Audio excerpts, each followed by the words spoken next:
1碗红枣，1碗糯米粉，搅一搅，蒸一蒸，出锅就是一道美食，新手也能一次成功，别错过，赶快学做起来。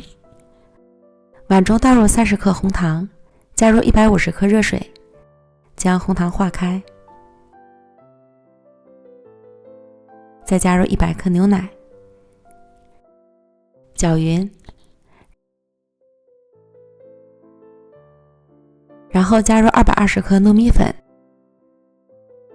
，40克玉米淀粉，充分搅拌均匀，成为浓稠的面糊。最后再加入50克红枣丁，搅拌均匀。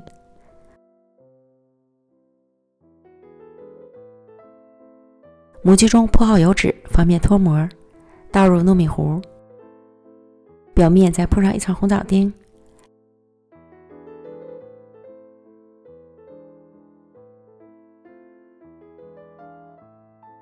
凉水上锅蒸，水烧开后蒸30分钟。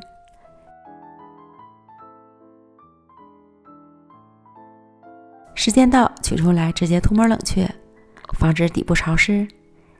静置凉透之后，再切成小块，美味即成。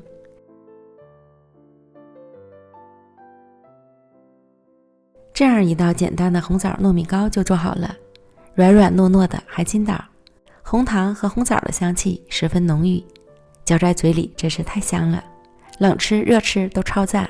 简单到家的做法，新手也能一次成功。喜欢的朋友赶快安排起来吧。